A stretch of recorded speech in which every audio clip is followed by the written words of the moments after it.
Hi, everyone. Welcome back. Today, we're going to end Unit 8 by looking at Vietnam and the Watergate era. So, ultimately, we're going to be looking at the period of time that includes Lyndon B. Johnson's administrations and Nixon's, and looking at the ways in which the goals of things like the Great Society and the Cold War are going to be challenged in the latter part of the 1960s and the 1970s. We can see some artwork to begin with.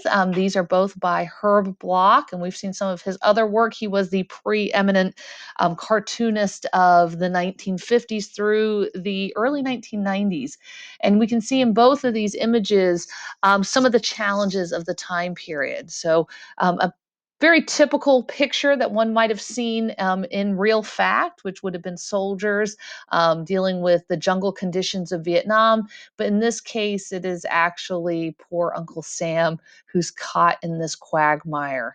And ultimately, looking at the impact that finally, by the late 1960s, the United States has involved itself in Cold War conflicts to such a degree that it seems like it can't get out of them. And the American public is going to begin to question that.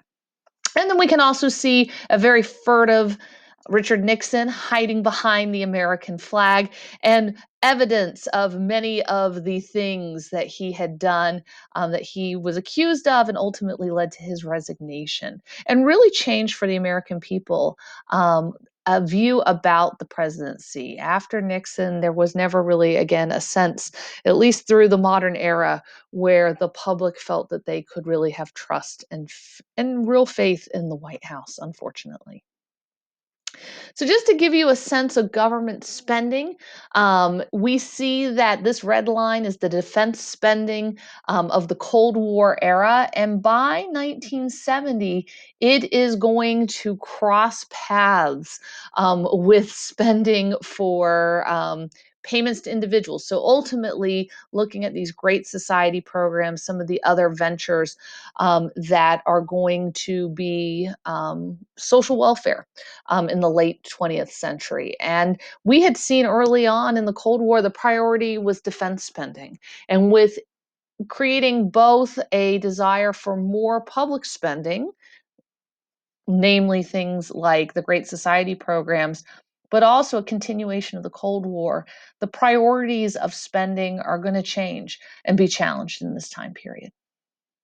You can also see that the United States had a process coming out of the Korean conflict for about a decade in which the US, in terms of its troops, it had bases all over the world, but the US soldier was not really involved in the proxy fights that were taking place in places like the Middle East and Central Asia, and even Central America. But in the early 60s, that's going to change once again. Ultimately, a good thing that comes out of the Cuban Missile Crisis is this desire to have less nuclear arms. But for the US, it's going to become a policy of boots on the ground, more soldiers instead of arms. And ultimately, as things begin to become more and more chaotic, and it looks like communism is going to take an even larger foothold in Asia, we're going to see that US troops there are going to skyrocket and ultimately cause a great conflict and rift in American society.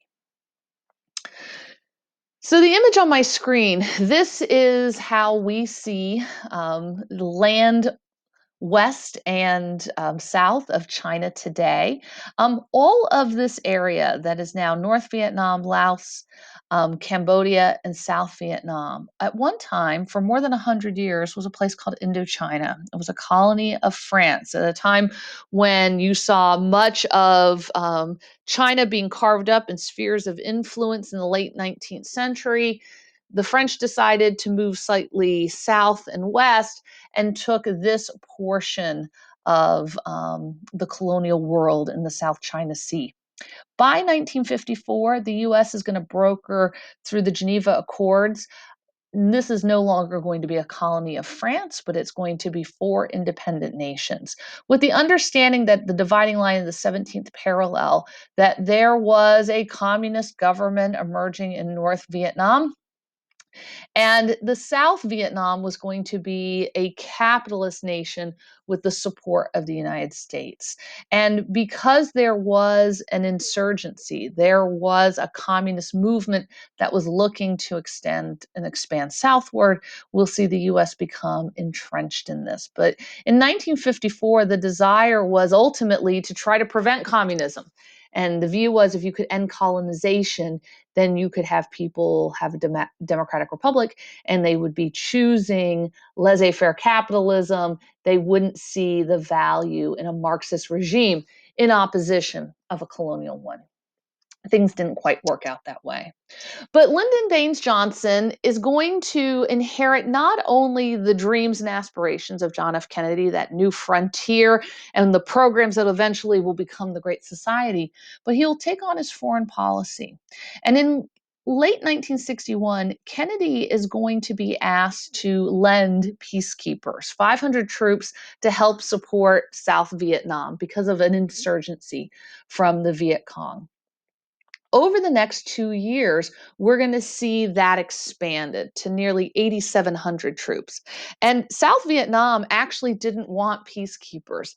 They wanted money, they wanted military arms, but they always believed that having US military presence in terms of troops would actually, more likely than not, create further propaganda for the Marxist North, saying that ultimately South Vietnam was in the grips and control of the United States. And that's ultimately what happened. But at the time of Kennedy's assassination in 1963, Johnson believed that there needed to be an even further expansion. He believed that with enough troops on the ground, and part of that came from his Secretary of Defense, a man named Bob McNamara, who looked at the data and believed that you just had to have a number large enough to counter any kind of communist influence. And that number was 50,000 troops. So, over the course of the first year of Johnson's administration, he is going to quite drastically increase the number of troops. It's also going to begin the process by not only having US troops stationed and armed in South Vietnam, but also the use of a product called Agent Orange. It's a defoliant, and it was used in order to very quickly get rid of the jungle canopy. Much of North and South Vietnam, Cambodia and Laos for that matter, it's a tropical climate. And the foliage, the dense forests, were a place that the Viet Cong lived in. And from there, launched their attacks. And the idea was using this chemical would ultimately relieve and make possible to see this insurgency. Unfortunately, Agent Orange is also highly toxic. It is flammable and ultimately probably affected more than 1 million people who were natives of Vietnam, Cambodia, and Laos. And also, some American troops were also directly exposed to it. So, the United States, from its inception as a peacekeeping force in South Vietnam, was seen as quite negative by especially not only North Vietnamese, but the rural farmer that lived in South Vietnam. And this is really the beginnings of why it was so challenging for the United States to ever think of actually winning in Vietnam. There weren't really goals.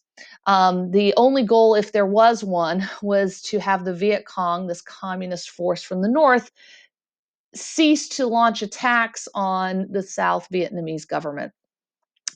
By 1964, the Gulf of Tonkin, which lies just north of the South China Sea, there will be reported to be airstrikes, an attack, a torpedo attack on gunboats, U.S. ships, naval ships that were in the Gulf of Tonkin. LBJ calls together both houses of Congress and says that in order to counter this attack, he wants the power to make airstrikes. He wants Congress essentially to give him, as commander in chief, the powers that would have been given to a president during a time of declared war. We call Vietnam War a war, but in fact, it was a police action. It was not ever a declared war, in part because who would we be declaring war on? The Viet Cong didn't really have a nation state. They were affiliated in terms of their political ideas, with the Soviets and the Chinese, but they were not in and of itself a government. And so the United States was ultimately just assisting South Vietnam, protecting South Vietnam. But this Gulf of Tonkin resolution is going to empower the Johnson administration, unlike really any administration since the time of the Civil War, without a declaration of war. Lyndon Johnson is going to use the retaliation because of this Gulf of Tonkin crisis as a way to demonstrate that he is tough on the communist presence that's existing in Asia at that time, but in a way also seeming to be not quite the cold warriors of the past. He's not discussing using nuclear arms. He's not directly attempting to engage with China or the Soviets, who were directly funding and supporting the Viet Cong. He simply is attempting to say, I'm using ground forces, I'm attempting to provide peacekeepers, I want to resolve this issue. That was quite different from the opponent he faced, who was Barry Goldwater, who was a Republican, who was fiscally conservative, quite a secular fellow, but he was also someone who believed that the US needed to take a more aggressive line, and maybe not necessarily launch something like a nuclear strike, but make it clear to the Chinese and the Soviets that we were willing to take on them directly if we had to, in order to stop this ongoing process by which communist nations or people seeking to create a communist nation got their financial and military support from the Soviets and the Chinese. So LBJ wins, but one of the things that comes out of this is that Congress now has essentially abdicated responsibility and oversight. Ultimately, the Gulf of Tonkin resolution says that the president can take all necessary measures to prevent further aggression. And that is going to create a tremendous escalation. Between 1964 and 1970, we're going to have more than 500,000 men go and fight in Vietnam. And it's ultimately going to become what was known as a quagmire. And you can see, much like the image that we started our presentation with, a quagmire is, if you can imagine quicksand, it's a body of water, sludge, mud that's almost impermeable. You can't really move through it. It weighs you down, and the more you struggle and move, the more it seems to take control of you. But that quagmire ultimately was that the United States was in a situation it couldn't get out of. And from 1964, for the next 4 years, the Johnson administration, although there were more and more troops lost each year, they claimed they were winning the war, that they could do whatever was needed in order to push back the Viet Cong. However, in 1968, in that new year, the Tet Offensive was launched by the Viet Cong, and it will successfully take out several thousand troops over the course of a month of fighting. And for the American public who's watching this every night on the news, that just seemed incredible. These were supposedly people who were not particularly well funded or well organized, but were able to get the upper hand. And ultimately, it made the public kind of perk up. Certainly, the media began to question essentially the information that the government was feeding them, and believed that perhaps that they were not being told the truth. It'll take 6 more months of direct fighting, and eventually the United States will seem to have, at least for some point, contained the Viet Cong. But by then, by the summer of 1968, you're going to see, the people who are literally at one time reading the news every night in America. Walter Cronkite was sort of the great newscaster of his day. He decided to take camera people and go to Vietnam and interview the troops and interview Vietnamese citizens. And what America saw was shocking.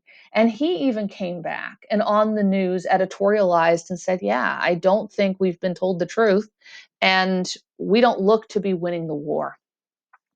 Furthermore, we're going to see that there were times, because this was not a foe that the United States was directly attacking like a nation, but this insurgency that was hiding in the jungles of Vietnam, at times actually not in North or South Vietnam, but going over the border into Laos and Cambodia to move supplies and to retreat from the United States Army. That there will be direct massacres, the largest being something called the My Lai massacre. And the government attempted to cover it up, but some of the soldiers who were involved and even the US military believed that people needed to be prosecuted for their actions. But more than 350 unarmed Vietnamese living in a village were killed. They had been told that it was a communist held area and that they were to attack and strike it. And by the time that attack was over, they had not killed Viet Cong, they had killed South Vietnamese. The image that's in the middle of my screen here, this is the police chief of Saigon. And in 1968, he and his police force had been on the lookout for a Viet Cong insurgent who was seen as responsible for killing more than seven elected officials in South Vietnam, was essentially a general, although he may not be in uniform here. But at the point of his capture, he was not brought to a court. He was not in any way arraigned or tried. The action of the police chief was just to remove the gun from his holster and shoot him publicly in the street. And this image became one that was seen worldwide, won the Pulitzer Prize actually in 1968. But the American public now saw violence on a scale that was hard to rectify. If we were there in Vietnam and we were winning, why was this necessary? If we were supporting the South Vietnamese, why in their capital city was their police chief indiscriminately killing someone? This backstory of this gentleman is that he was someone who was a wanted man, someone who's seen as dangerous and who had taken other lives. But this didn't seem like policing. This seemed like something far more extreme and sinister. Nixon in 1968, we know that he will run for the presidency. It'll be a three-way race that will be chaotic to say the least. The Democratic Party had hoped that Lyndon Johnson would be able and willing to run again. But by the summer of 1968, between the Tet Offensive, publicly being ridiculed for not being honest, about really the true outcome of what happened at the Gulf of Tonkin, issues like My Lai, LBJ decided that he was not going to seek another term. And so at that point, his vice president, Hubert Humphrey, was going to have to run. And that was a challenge for him because it's very hard to criticize the administration you're a part of, but you want to win a presidency that's being ultimately criticized. Your predecessor has problems. And how do you try to campaign against that? He couldn't successfully. The most successful high-profile Democratic candidate, who was Robert F. Kennedy, the younger brother of John F. Kennedy, in the August of 1968, he is going to be assassinated as he's attempting to run for the nomination. And so we have a vice president who isn't really in a position to be able to advocate for change. We're going to have a third party candidate in George Wallace who's going to be running as a white separatist, segregationist. Is actually going to end up getting 45 electoral votes out of the Deep South for it. And at the height of what I like to call the hippy dippy 60s, November of 1968, the winner is Richard Nixon, who was a cold warrior. He was a part of HUAC going after communists in the late 1940s, who was vice president during the Eisenhower administration. He was incredibly, in many ways, very conservative, at least as compared to people like Johnson. But he's going to win, and he has to take on all of the problems of Vietnam. Very early in his administration, Nixon is going to talk about Vietnamization.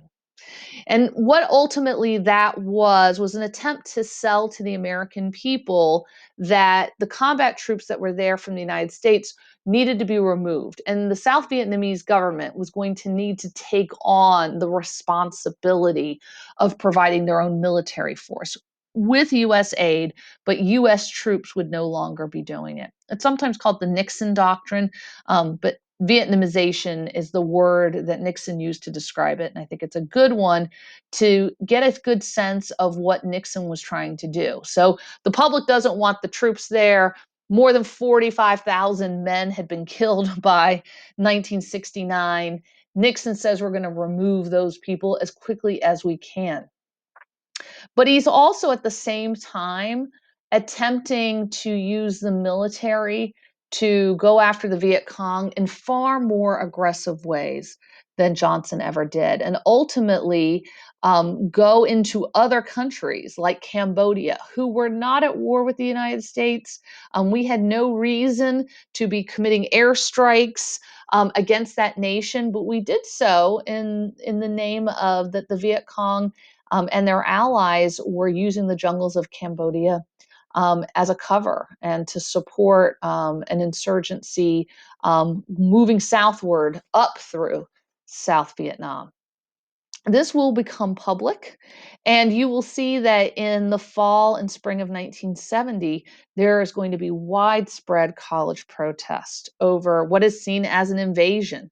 Their U.S. forces are going to be supporting South Vietnamese forces without any direct permission or direction from Congress. This protest will spill over into violence at two universities, at Kent State in Ohio and Jackson State University in Mississippi. What were protests will become riots, and the National Guard in both cases will fire upon college students, and 4 will be killed. It's a very challenging time. And ultimately, is Nixon directly responsible for all the problems of Vietnam? No, he's going to inherit 5 years of conflict that pre-existed him. But he is also going to, in some ways, expand this conflict elsewhere. Not only the invasion of Cambodia, but Congress is actually going to ultimately allow Nixon to try to carry on much like LBJ will. And by 1972, Congress is actually going to pass a bill to limit the executive power that Johnson was given and just continue to extend onto Nixon because there was a further conflict in other neighboring countries like Laos and Thailand as well. But you can see that public opinion about Vietnam, um, the US, yes, I supported it, but I believe we, you know, at this point, what do we do? Should we actually be there? What's our attitude? Did the US make a mistake? Should we now not be there? That's going to continue to increase, and it's going to reach its height ultimately in 1968 after the Tet Offensive. We're also going to see that there were people who did support the war early on, but that support is going to continue to drop. And for literally the next 5 years, the American public again and again really was questioning why was the U.S. there? What started as 500 peacekeepers by 1972 is going to be the loss of 47,000 lives. And it seemed to be no end in sight. Some very startling pictures, I know, but this one is another one that shows what was the campaign in Laos that continued on during the Nixon administration.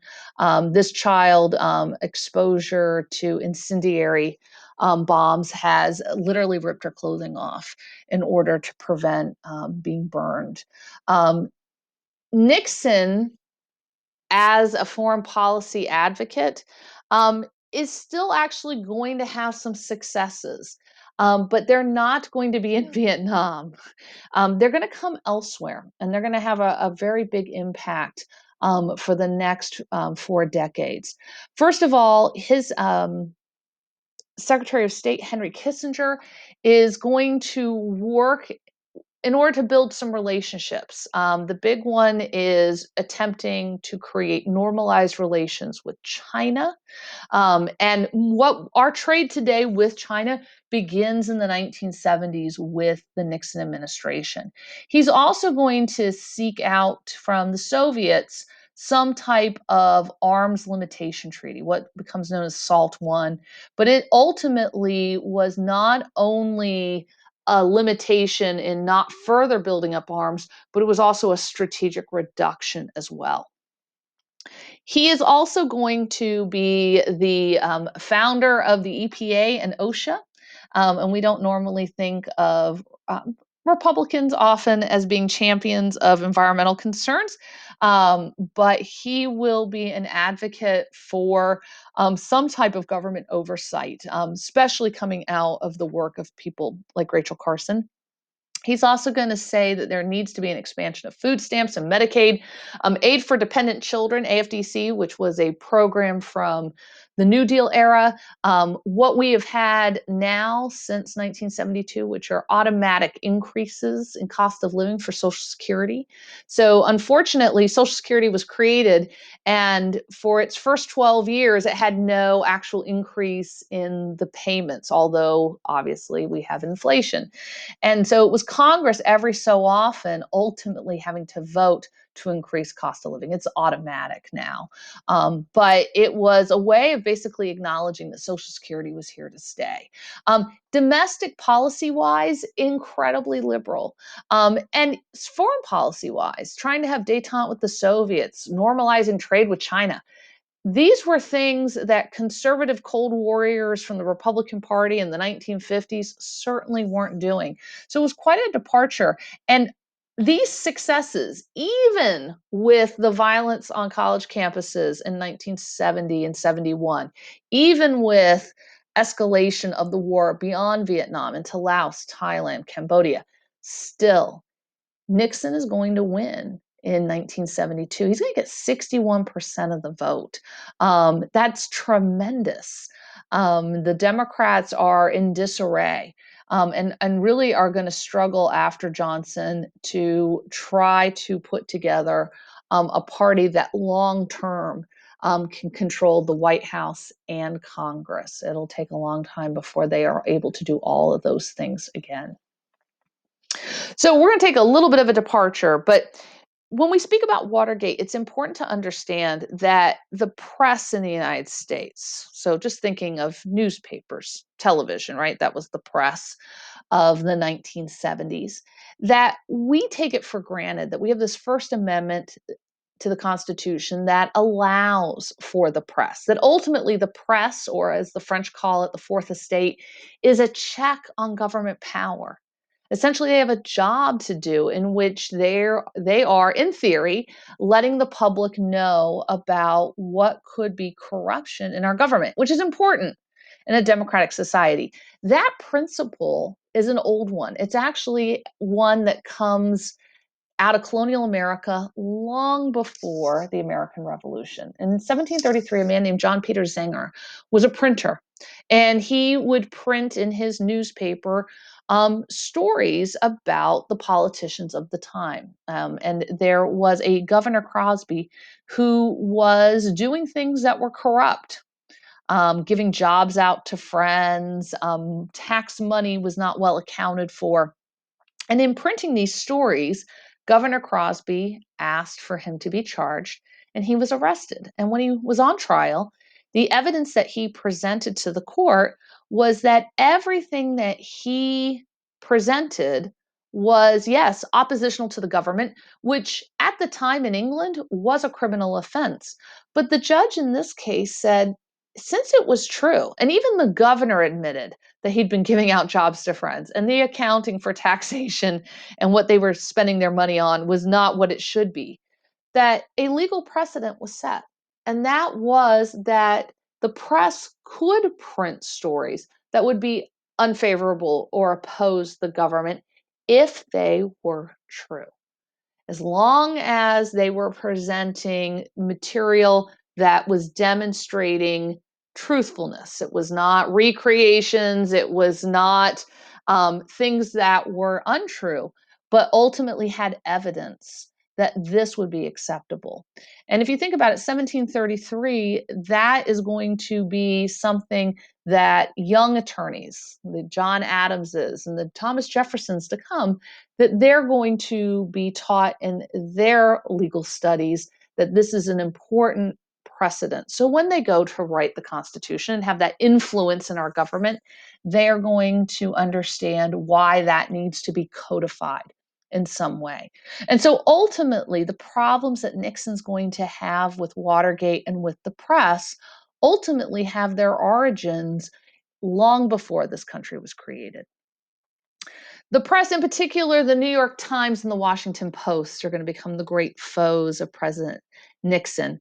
And in part because Nixon is going to be struggling in quite a few different ways.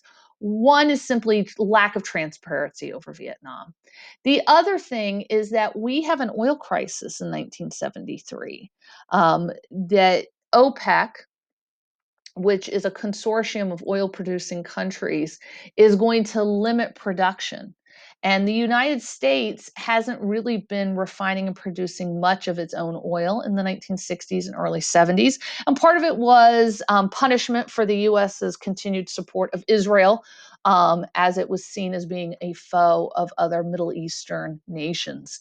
But the US overnight literally didn't have enough gas.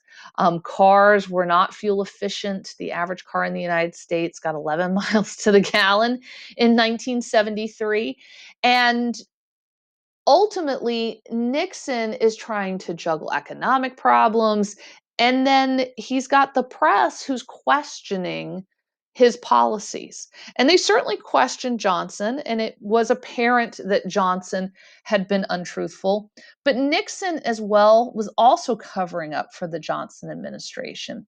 And scholars have always kind of questioned why Nixon did this. It wasn't a case of he simply just didn't want to reveal what were the errors of an earlier administration because they would also be revelatory about his own administration's failures. But there will be a series of articles that will be printed in the New York Times known as the Pentagon Papers. And the man who will do the interviews and also publish these papers, his name was Daniel Ellsberg. Um, and Daniel Ellsberg had worked for the Department of Defense. The Pentagon Papers themselves were documents from the DoD. They should not have had public access, but ultimately they showed that the president had been lying to the country. And not just Nixon, but Johnson as well.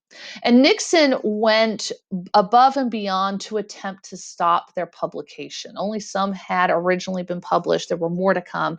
And he attempted to use his power as the president to say that these were important military secrets, that the press couldn't publish these, that it would negatively impact and essentially be dangerous to the lives of the American people, soldiers serving in Vietnam. And it went to the Supreme Court, and the New York Times won because ultimately the New York Times was able to show that what they were printing, the interviews with Daniel Ellsberg, the papers that he had given over to them, that ultimately they didn't endanger anybody's life. And what they really did was simply show that the presidency of both Nixon and LBJ had not been honest with the American people. There is something called presidential privilege. There are times when the president can say within his own administration, there are records or records from another administration that shouldn't be made publicly known because of the risk that poses.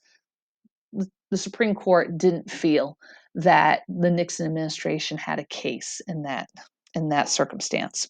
Nixon also is going to have a vice president, a man named Spiro Agnew, who is going to have to resign because he is being charged with tax evasion and other forms of corruption when he was governor of Maryland.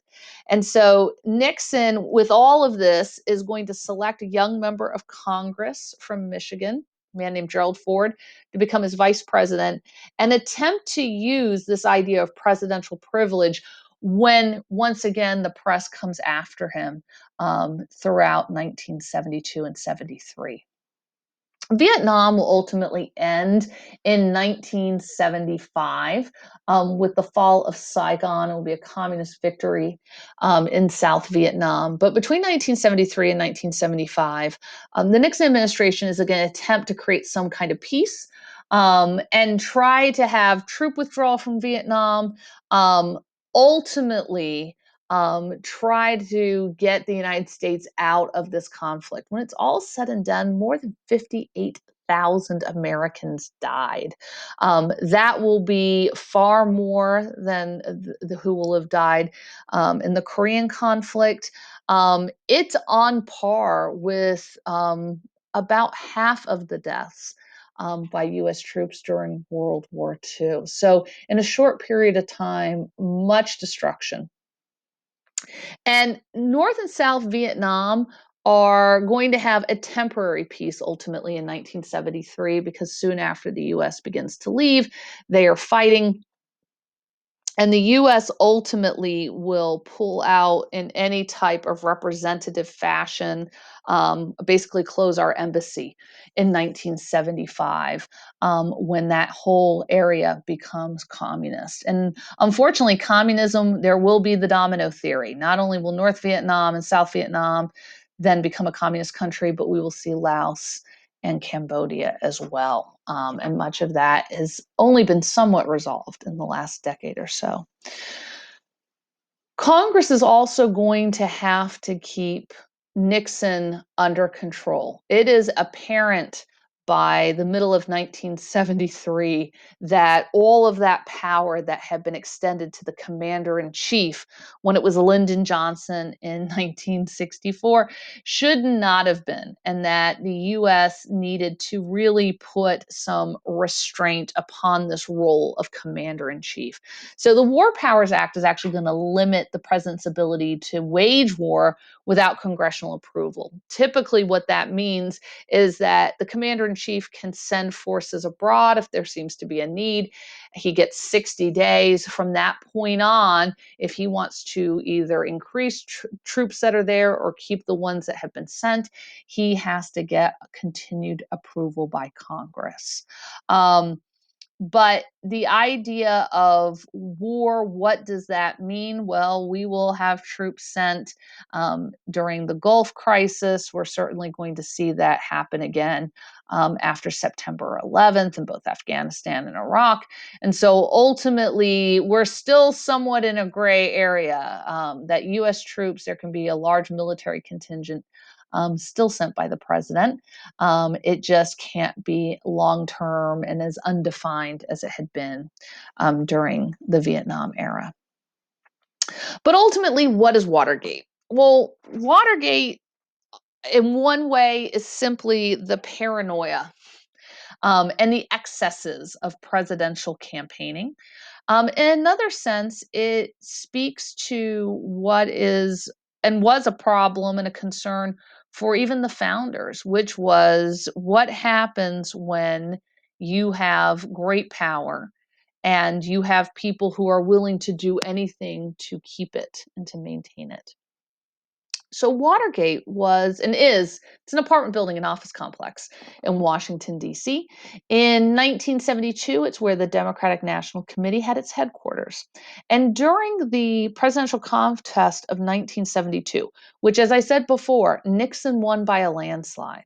But in July of that year, he actually was very concerned he might not win. He wanted to see what the Democrats were planning in terms of their convention, who was ultimately going to probably be their candidate.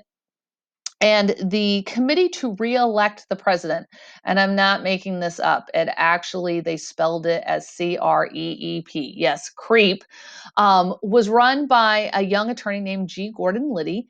And they decided that the best thing that they could do was hire people to burgle the Democratic National Committee's headquarters and take material. And they were caught. This break in And at the time, it kind of seemed, well, why are there people breaking in? What is it that they stole? And the Nixon administration tries very quickly to disassociate themselves and say, oh no, we have no part of it. We're not involved. And over the next year, it becomes apparent that it wasn't just the Nixon administration, that President Nixon himself knew about this and, in all likelihood, actually ordered it. He knew about it before it even happened, not simply after the fact. Um, Also, it came out through the investigative work of two journalists, Woodward and Bernstein, that there were multiple members of the White House who knew there were some sketchy things going on, but had not really been open about them until they faced criminal prosecution themselves. John Dean, who was one of the attorneys for the White House and representing the president, he eventually realizes that he could face being disbarred, having his career ruined through his association. And so he began to give interviews, and he actually revealed that the White House had secret tapes of everybody. That basically Nixon, if you came into the Oval Office from the time that he became president in January of 1969, recorded everybody. So that's bad enough on the face of it. But then let's look at these tapes. What's in these tapes? What exactly has been recorded? And some of those tapes were missing. Some of them, it was just a few minutes of tape. And Congress at this point is attempting to investigate all of this. And by 1974, they have a list of 25 criminal charges against the president, including things like conspiracy to deprive people of constitutional rights. So, for people who had criticized Nixon directly or his administration, they were suddenly being investigated by the IRS. They might find themselves not getting approved for federal loans or other programs. There was direct bribery, so people could get benefits for cash. And this included large corporations like McDonald's. And then they misused campaign funds and obviously paying off people to go in and try to steal information um, from the DNC's headquarters. These are all big problems. And ultimately, behavior that's incredibly unpresidential. Nixon, every time Congress attempts to get control of material from his White House, investigate his administration, he constantly says he has executive privilege, that he can't release this information, much like he did with the Pentagon Papers. And ultimately, it goes to the Supreme Court again, and Nixon loses again. And so there are some very defined strictures about executive privilege to this day. Nixon ultimately is going to have to resign. He was put in the position that had he refused to resign, he would be impeached, that he would have a trial before the Senate, and that there was plenty of evidence. So not only would he be removed from office, but he would be criminally prosecuted as well. And so Nixon decided to resign. His vice president, Gerald Ford, becomes president. He's the first non elected president in American history. And one of the first things he does is actually pardon Nixon. He says to the American people, he did it so the country could move on. That if we hadn't done that, then ultimately there would have been criminal prosecutions. For those who felt that Nixon had betrayed the office, that he had engaged in criminal behavior that should have been prosecuted, it created a very strong negativity against not only Gerald Ford's administration, but ultimately will be the reason why in 1976 the US will elect a Democrat as president. And you can see this is Nixon, very famous picture of him leaving office. Um, but it was one in which the US essentially never really recovers. To this day, I mean, for people, my listeners, right, who are young people who the election of 2016 and 2020 are still fresh in their minds, that has a long history. We've gone through periods of time where people are not satisfied with whether that is the outcome of an election or they're not satisfied that there's real accountability for elected members of Congress and certainly the White House. It's going to take a lot of work on the part of the Republican Party to rebuild. And they eventually will begin to do that process in the 1980s. But Nixon was someone who, from a very young age, had become a gifted attorney, had been elected to Congress, elected to the United States Senate.